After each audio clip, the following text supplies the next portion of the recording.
Hello friend, welcome to my YouTube channel math solution. आज हम application of Laplace transform का एक और क्वेश्चन लेंगे। इसके पहले भी हमने क्वेश्चंस लिए। आपको फॉर्मेट तो समझ में आ गया होगा कि किस तरह सॉल्व करने का। अब यहाँ पे थोड़ा सा क्लिक है जीरो से टी वाली प्रॉपर्टी। ये जो भी प्रॉपर्टी अप्लाई होती है डिफरेंशिएशन वाली, ये सब लैपलास ट्रांसफॉर्म की प्रॉपर्टी है। एस एस माइनस ये एस स्क्वायर, एस से फिर एस आता, s cube, s square and s, इस टाइप का फिर वो आता y of zero, y bar, y of zero, y dash of zero, y double dash of zero. तो ये जो प्रॉपर्टी है ये लैपलास ट्रांसफॉर्म की आखिरी वाली प्रॉपर्टी है, उससे सॉल्व होता है। ठीक है ना। लेकिन अपने को स्टैंडर्ड रिजल्ट की जरूरत है तो आप ध्यान में रखना। तो यहाँ पे तो बहुत आसान क्वेश्चन दिख रहा। सबसे पहले तो वाई वेरिएबल है यहाँ पे। ठीक है ना। वाई के रिस्पेक्ट में आपको लैपलास ट्रांसफॉर्म लेना है इसका, डिफरेंशियल लैपलास ट्रांसफॉर्म। पहले इसके पहले वाला क्वेश्चन जो था वो एक्स वाला था। अब यहाँ पे देखेंगे ये तो बहुत आसान है सर, ये डायरेक्ट आ जाता, बट यहाँ पे एक नया आ गया, इंटीग्रेशन जीरो से टी। अब ये भी आपने पढ़े हुए जीरो से टी वाली प्रॉपर्टी जो लैपलास ट्रांसफॉर्म में पड़ी हुई, तो किस तरह आएगा वो भी देख लेना। जिन बच्चों को नहीं समझता उनके लिए बता देता। तो जीरो से टी को हटाने का डिवीजन वाला रूल लगता है इसके अंदर। कौन सा रूल लगता है बच्चों? डिवीजन वाला। बाकी तो कुछ काम का नहीं है, बाकी डायरेक्ट आएगा। अभी देखना बच्चों, यहाँ पे सॉल्व करेंगे D Y by D T plus two Y plus zero से T Y D T is equal to sine T. बहुत आसान क्वेश्चन है। साइन टी का लैपलास तो रटा दिया था मैंने। अगर आप Laplace transform application, Laplace transform और इनवर्स लैपलास ट्रांसफॉर्म आता है तो कोई प्रॉब्लम नहीं है बच्चों। अब यहाँ पे देखना है क्या करेंगे हम लोग। बहुत आसान क्वेश्चन है सर। यूजिंग लैपलास ट्रांसफॉर्म या taking both side Laplace transform, ऐसा भी बोल सकते हैं। तो जैसे आप Laplace of d y by d t लेते हैं, आपको रटा हुआ है ये standard result, two of Laplace of y. Sir बहुत ही आसान दिख रहा है। हाँ इजी है बेटा। लेप्लास ऑफ जीरो से टी, ये ध्यान देना, बस ये नहीं आएगा आपको, बाकी सब आ जाएगा। Is equal to Laplace of sine t. अब आपको वन बाय वन सबका लेप्लास लेना है बच्चे। दोनों साइड लेप्लास ले लिया। अब फॉर्मूले याद है, ये तो फर्स्ट ऑर्डर है तो एस आएगा माइनस, एस के साथ में माइनस आता, फिर पहले वाला वाई, वाई बार आएगा, फिर ये आ जाएगा वाई ऑफ जीरो, फिर ये वाला टू। लेप्लास ऑफ वाई क्या होता है? वाई बार होता है, ये याद हो ना। लेप्लास ऑफ डिफरेंशिएशन है ये आपका फॉर्मूला याद होना सबसे पहले रहेगा। लेप्लास ऑफ दिस, जीरो से टी वाली प्रॉपर्टी में क्या करते हैं अपन? डिवीजन रूल लगता है। एस आता है, एस से डिवाइड होता, नॉट डिवीजन रूल लगता, एस से डिवाइड होता। जो भी आया फंक्शन उसको एस से डिवाइड करते। तो यहाँ पे जो y है, y का लेप्लास तो y बार आएगा और उसको एस से डिवाइड कर लेंगे। एस से डिवाइड होता जीरो से टी में, ध्यान रखना आपने लेप्लास अगर आपने पढ़े होंगे तो एस से डिवाइड होता जो भी आंसर आया तो चेक कर लेना आपने जाके। फिर लेप्लास ऑफ साइन टी क्या होता? One upon s square plus one.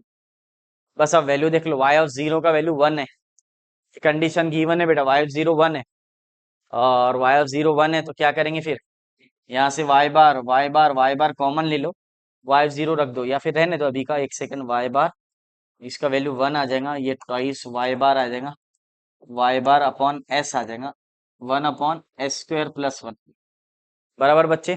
अब ये माइनस वन उधर गया तो प्लस वन, और इसमें से y बार कॉमन निकल लो, ऐसा चेक करना। दोनों काम एक साथ करेंगे तो यहाँ बचेगा s, यहाँ बचेगा टू, यहाँ बचेगा वन अपॉन एस। क्या कॉमन निकल रहा है सर? y बार। समझा नहीं सर क्या बोल रहे हो?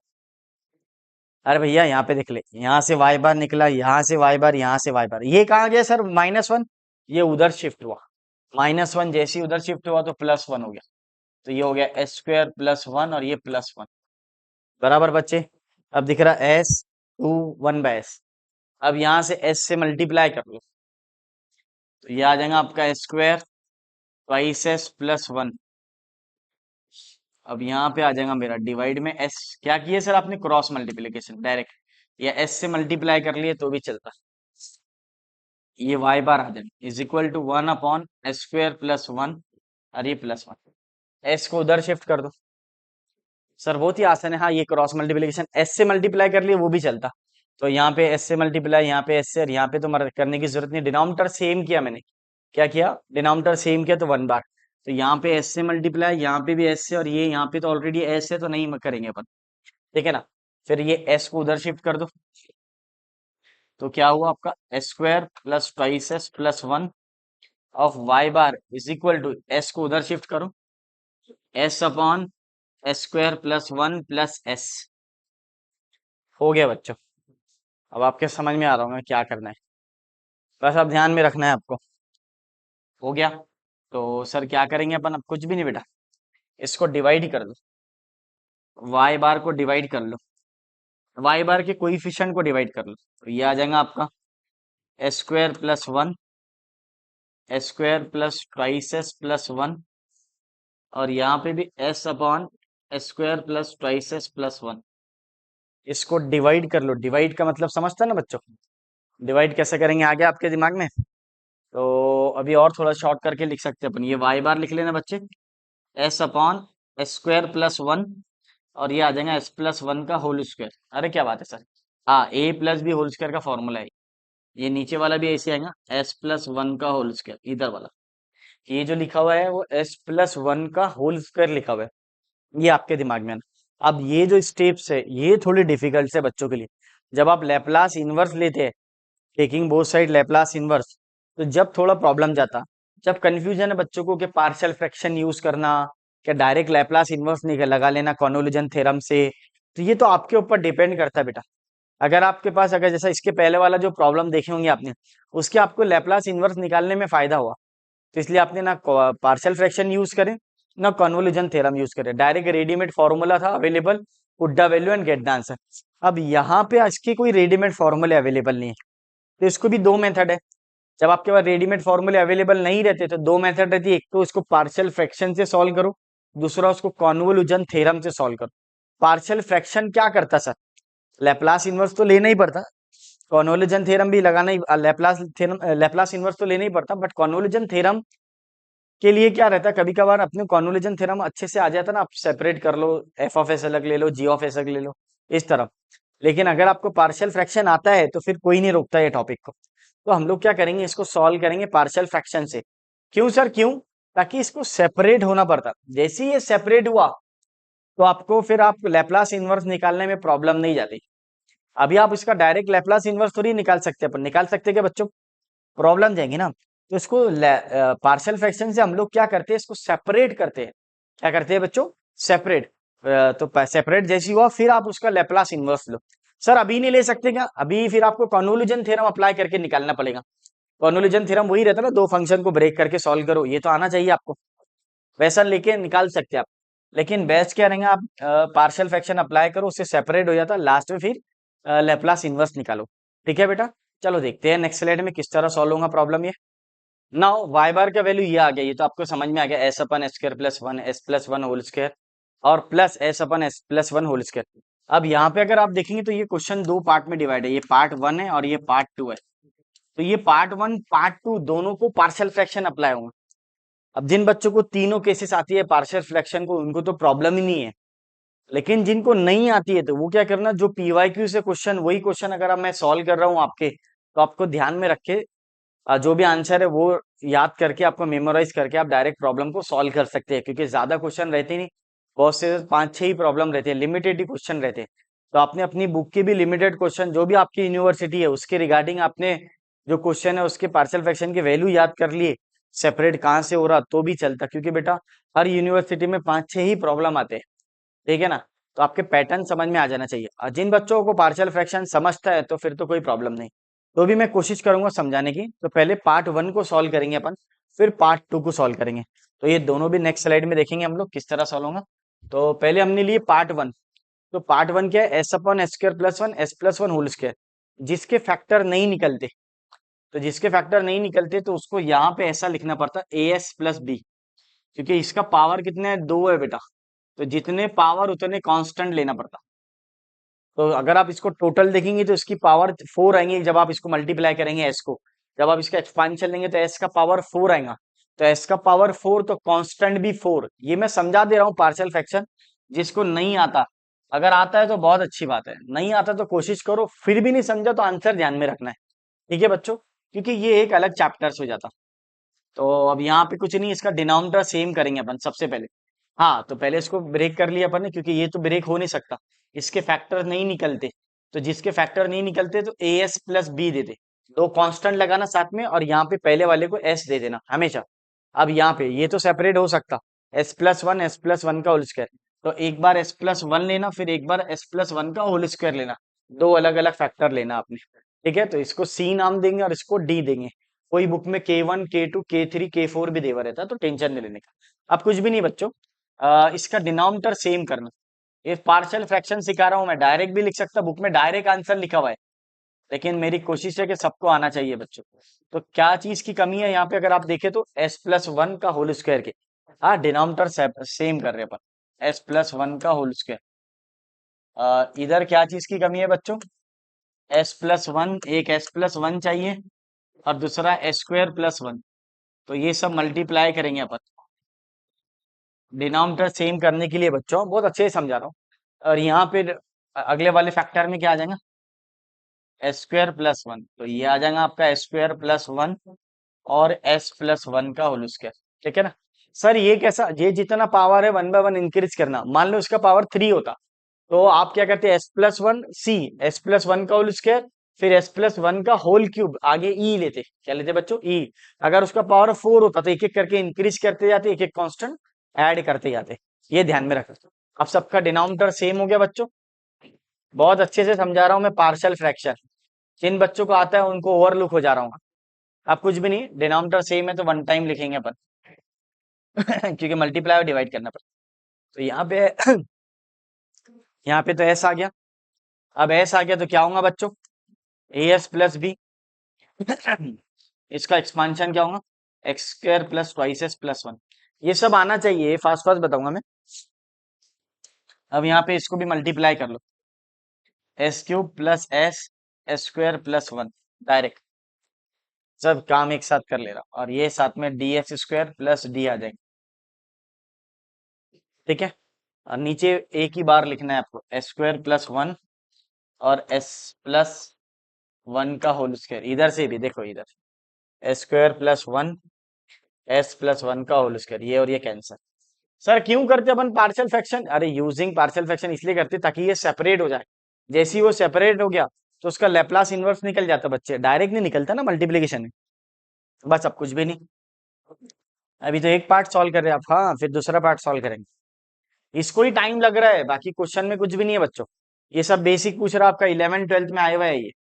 तो इसको मल्टीप्लाई कर लो, AS³, फिर आ जाएगा 2S²A, फिर AS, फिर B से मल्टीप्लाई कर लो, BS² + B बराबर।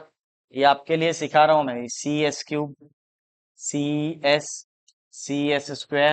C, और ये आ जाएगा आपका DS² + D। ठीक है ना। अब अगर आप नोटिस करेंगे लेफ्ट हैंड साइड में तो सिर्फ S है, क्या चीज की कमी है आपको, S³ की, S² की और कांस्टेंट की। तो ऊपर से S बचा रहता ना, बस इसको स्टैंडर्ड फॉर्म में लिख लो। स्टैंडर्ड फॉर्म क्या रहता, पॉलिन्यूमल फॉर्म। पॉलिन्यूमल फॉर्म क्या रहता, पहले S³ आता, फिर S² आता, फिर S आता, फिर कांस्टेंट आता। अरे क्या बात है सर, जो एक्स्ट्रा टर्म लगा रहे हैं हम लोग उसके साथ जीरो लगा देना, क्या लगा देना बच्चों, जीरो। अब आपको इक्वेटिंग कोइफिशिएंट लगाना है, क्या लगाना है, इक्वेटिंग कोइफिशिएंट।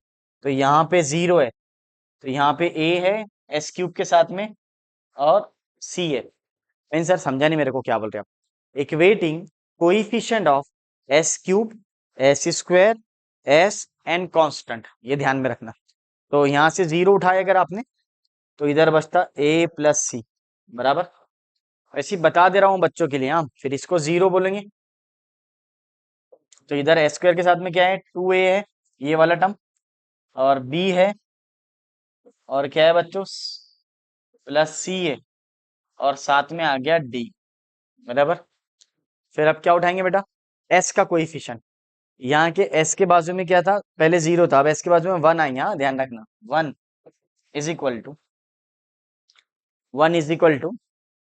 तो सर S बोले तो यहाँ पे A है, इधर S के साथ में कुछ है बच्चों, 2 अभी है, 2B है, 2B, और क्या आइडिया, S के साथ में C है। और बताओ, मैंने समझा नहीं सर, ये देखो ये दिखता हूँ, नहीं आता है तो मैं बता देता हूँ, ये यहाँ पे कलर दे देता हूँ। S का बोले तो ये वाला, यहाँ पे 1 है, और यहाँ पे A है, A है ना, हाँ A है, और यहाँ पे 2B है, और यहाँ पे C है। ठीक है, और एस स्क्वायर के साथ में क्या था सर? ये वाला। सर इसको दूसरा कलर दे दो, ताकि बच्चा वाइट है ना, तो ये सी आ जाएगा और ये डी आ जाएगा, बराबर। सर एस क्यूब के साथ में भी एक और कलर दे दो उसको, ताकि आपको समझे बच्चे पढ़ने वाले को। एस क्यूब, ये एस क्यूब। आपके बच्चा लास्ट वाला कलरफुल। देखो ये फायदा हो गया डिजिटल बोर्ड का आज सबसे ज्यादा फायदा दिख रहा मेरे को। अब देखो, अब जो बच्चा कांस्टेंट, यहाँ पे कांस्टेंट क्या है? जीरो। तो ये आ जाएगा जीरो, सी और डी। और कुछ है क्या कांस्टेंट कहीं पर? सर बी है ना। हाँ बी है। क्या है? बी है। और कहीं है क्या सर? हाँ, एक बार तो बी आएगा, एक बार सी आएगा और एक बार डी। तो zero is equal to constant B plus C plus D. हो गया। ए के साथ नहीं आएगा कि कांस्टेंट? नहीं, क्योंकि ए के साथ कोएफिशिएंट ऐसे। बस अब इसको सॉल्व करने में चार वेरिएबल है बच्चों। कितने वेरिएबल है? चार, फोर वेरिएबल है। अगर आप इसको सॉल्व करेंगे, तो अगर आप नोटिस करेंगे, तो डायरेक्ट कैल्सी से भी आ जाता है। किससे आ जाता है? कैल्सी से। ये पार्ट थोड़ा सा कंफ्यूजन वाला है बच्चों को, लेकिन डायरेक्ट कैल्सी में भी आ जाता है। कैल्सी में कैसा करेंगे? जो बच्चों को समझता है, कैल्सी में आप डायरेक्ट, अगर जो न्यू कैल्सी आई हुई है अभी, उसमें तो डायरेक्ट आंसर निकल जाता है बच्चों। और जिन बच्चों को नहीं आता वो कैल्सी में विदाउट कैल्सी कैसा करेंगे? तो देखो, ए प्लस सी का वैल्यू कितना है? जीरो है। तो यहाँ पे ए प्लस सी का वैल्यू जीरो रख दो आप। तो आपके पास क्या बचता? फिर जीरो ही बचता। फिर B plus D is equal to zero. हाँ ये देखो, ए प्लस सी का वैल्यू अगर आपने यहाँ जीरो रख दिया, देखो आ गया आंसर। ए प्लस सी का वैल्यू अगर आपने जीरो रख दिया, तो बचा क्या? Twice B plus zero. So B का वैल्यू वन बाई टू। खत्म हो गया प्रॉब्लम। यहाँ ए प्लस सी के जगह आपने जीरो रख दिए, तो बचा का ट्वाइस बी बचता ना बस। तो twice B is equal to one. अब आपको क्या करना है? बी का वैल्यू कहाँ रखेंगे सर फिर? और बस अब आपको डी निकालना है, क्योंकि ए प्लस सी जीरो आ गया आपका, तो मुझे ऐसा लगता है ये जीरो आ गया। तो क्या करेंगे सर? हम लोग एक काम करते हैं, यहाँ पे वन बाय वन सॉल्व कर लेते हैं। बी का वैल्यू वन बाई टू आ गया, तो ए प्लस सी हो गया, ये कैंसिल हो जाता। अब आपको देखेंगे A plus C, A plus C, B plus D आ गया, B plus C plus D आ गया। तो चलिए, तो हम लोग क्या कर सकते हैं सर इसका? कुछ भी नहीं। यहाँ पे देखो, ये यहाँ पे A plus C, B plus C plus D हो जाता नहीं। तो एक काम कीजिए आप, इसको सबसे बेस्ट, जो सब्ट्रैक्ट होता है वो सब्ट्रैक्ट कर लो इसमें से। तो ये अगर आप देखेंगे तो सी और सी कट गया, यहाँ से एक बी कट गया, यहाँ बचता एक ए बचता, बी बचता और माइनस डी बचता। बराबर बच्चों?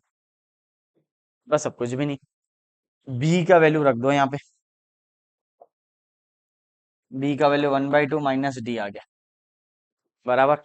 अब ये आ जाएगा आपके पास one minus one by two A minus D. ये तो आप खुद भी सॉल्व कर सकते हैं, ये one by two A minus D आ गया, बराबर। अब कुछ भी नहीं बच्चों। ए माइनस डी का वैल्यू वन बाई टू है। वन बाई टू आ गया ना। या फिर ए का वैल्यू आप क्या कर सकते? सबसे बेस्ट, हाफ प्लस, सबसे best best best best is what? सबसे बेस्ट बोले तो हाँ, ये माइनस डी इधर, ये D is equal to A minus half हो जाता, बराबर। अब कुछ भी नहीं है। अब आप ऐसा टर्म ढूंढो जहाँ पे ये सब वैल्यू अवेलेबल है। तो सर सबसे बेस्ट, सर यहाँ पे ये तो हो गया, बी कैंसिल हो गया, एक बी बचा, ए आ गया होगा। अब डी का वैल्यू आ गया, ए का वैल्यू भी आ गया। तो सर यहाँ पे देख लो, two A plus B plus C plus D is equal to zero, बराबर। तो अगर डी का वैल्यू ये रख दिया मैंने सपोज यहाँ पर, two A plus B plus C, D का वैल्यू क्या रखा? ए माइनस। सर ये कैल्सी में आ जाएगा कि? हाँ कैल्सी में तो आ जाता है बच्चे। तो ये हो गया आपका थ्री ए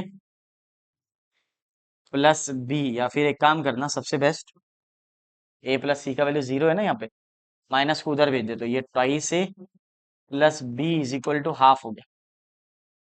अब कैसा हो गया सर हाफ? ये देखो समझा देते, चेक कर लेना। ये माइनस वन बाई टू उधर गया, twice A plus B C plus A is equal to half. इसका वैल्यू जीरो है बच्चे, इसका वैल्यू क्या है? जीरो।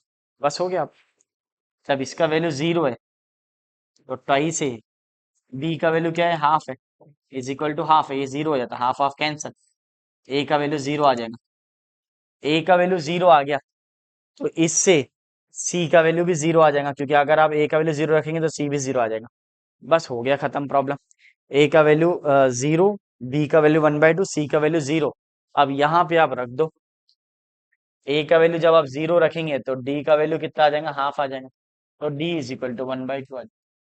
ठीक है ना, तो ये एलिमिनेशन मेथड से आपके आंसर आ जाते हैं। ठीक है ना, आप इसको सॉल्व करेंगे एलिमिनेशन मेथड से, या फिर विदाउट कैलसी डायरेक्ट सॉल्व कर सकेंगे। ये सब तो आना चाहिए बेटा आपको, कैलकुलेशन। ठीक है ना, जिन बच्चों को नहीं आता ना, वो एडवांस वाली जो कैलसी आई वो 4 वेरिएबल को भी सॉल्व कर लेती। तो बस आपको वैल्यू रख कर आना चाहिए। जैसे आपको कैसा रखेंगे वैल्यू, अगर आप देखो मैं ये 4 वेरिएबल है तो 5 टर्म रखते हैं अपन कैलसी में। कितने टर्म रखते हैं कैलसी में, 5 टर्म। और जो टर्म नहीं अवेलेबल है उसको जीरो कंसिडर करना। तो अगर आप इसको देखेंगे तो यहाँ 2 1 1 1, फिर जीरो, फिर इसको देखेंगे 1 2 1 0 1, ऐसा। फिर यहाँ पे तो दो ही टर्म है, तो 1 0 1 0 0, ए बी सी डी और ई का कोइफिशिएंट रखना है आपको, जो राइट हैंड साइड में वो ई। इस तरह आपको वैल्यू निकालना है। ठीक है ना बच्चों, अब देखो आपके पास क्या वैल्यू आगे चेक करना है इधर। अगर आप इसको देखेंगे तो सिर्फ दो वैल्यू आ गई आपके पास, क्या क्या आ गई बोलो बच्चों। ए का वैल्यू आ गया, नोटिस करो, ए का वैल्यू जीरो है, बी का वैल्यू 1/2 है, सी का वैल्यू जीरो है, डी का वैल्यू -1/2 है। तो कौन सी टर्म में आया आंसर ये देखना। तो सर ए का वैल्यू 1 0 है, बी का वैल्यू 1/2, तो 1/2 अपॉन दूसरा टर्म्स था ये, कौन से वाला टर्म था ये चेक करना पड़ेगा आपको। एस, तो एस स्क्वायर प्लस 1, फिर सी का वैल्यू जीरो और डी का वैल्यू आया, तो डी का वैल्यू क्या था -1/2 के साथ में ये वाला टर्म एस प्लस 1 का होल स्क्वायर।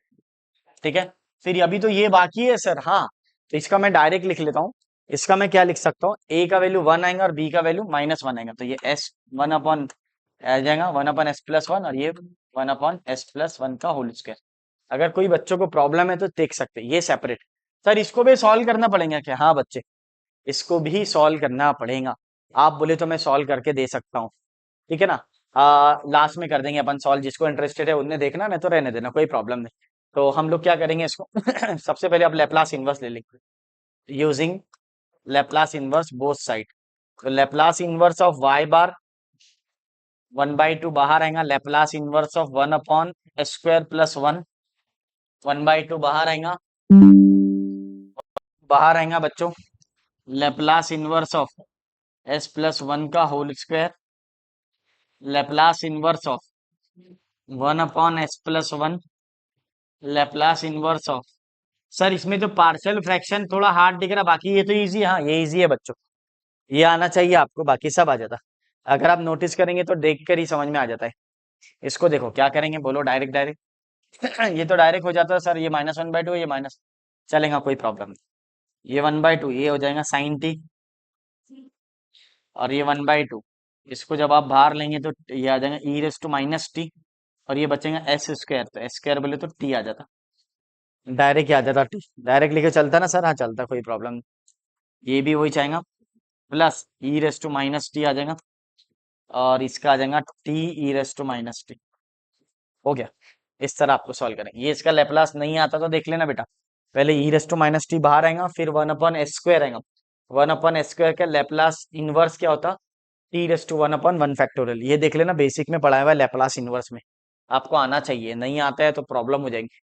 तो सर बता दो ना क्या चाहिए सर, ठीक है बता देता, ये आ जाएगा वापिस y, y is equal to 1/2 sine t, ये और ये सेम है, यहाँ पे कुछ नहीं है तो -1 है, -1/2 -1 -3/2 E raise to minus T T, और ये E raise to minus T आ गया जो बच्चों को नहीं समझता उसका लेप्लास देख ली, एस प्लस 1 का होल स्क्वायर, तो ई रेस टू माइनस टी आ जाएगा बेटा Laplace inverse of S square.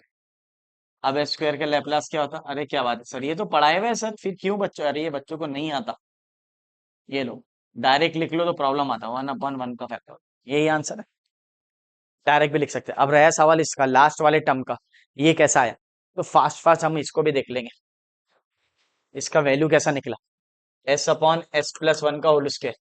अब ये पावर वाला है तो A upon first factor plus B upon second factor का स्क्वायर, बस अब दोनों का डिनोमिनेटर सेम कर दो, तो ये S plus one divide by S plus one का होल स्क्वायर। इसको क्योंकि डिनोमिनेटर बनाने के लिए ऊपर एस प्लस वन लगेगा, यहाँ पे तो कोई जरूरत नहीं। हो गया डिनोमिनेटर सेम बच्चे। ये आपको बता दे रहा हूँ, पार्शियल फ्रैक्शन बोलते हैं इसको। अगर आप डायरेक्ट ध्यान में रखे तो भी चलता, ऐसे पार्शलाइज करना जिससे प्रॉब्लम को कोई इफेक्ट ना पड़े। हो गया बच्चों, ये और ये गया। बस ऐसी वैल्यू रखो एस का कि ए जीरो जाए, तो आप रखना put S is equal to minus one. तो ये माइनस वन प्लस वन, और ये बी, तो ये minus one is equal to B, B is equal to minus one. फिर put S is equal to zero रख दो, कुछ भी वैल्यू रखो अब तो आ जाएगा, क्योंकि एक वैल्यू तो आ गई ना। तो यहाँ पे जीरो आ जाएगा, ए का वैल्यू जीरो प्लस वन, और ये बी, ऐसा।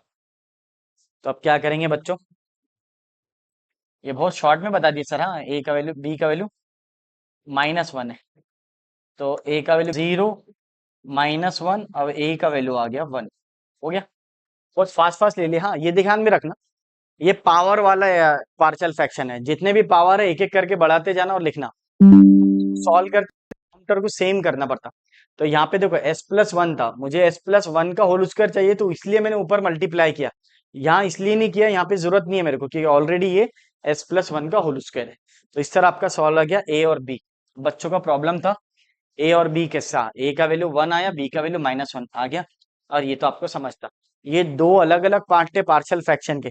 सर कॉन्वोल्यूशन थ्योरम लगाया तो वो भी चलता, उसको भी टाइम इतना ही लगेगा बच्चों। ये तो आपको बेसिक बता दिया मैंने। एप्लीकेशन ऑफ लैपलास ट्रांसफॉर्म में इसके लिए सब चैप्टर आना चाहिए, ठीक है ना। दोनों भी, लैपलास भी आना चाहिए, इनवर्स भी आना चाहिए। वही बच्चों को inverse application of Laplace transform आता, ठीक है ना बच्चों। तो कुछ कहना है किसी को? चलो मिलते हैं नेक्स्ट वीडियो में। वीडियो पसंद आया तो लाइक शेयर एंड सब्सक्राइब कीजिए।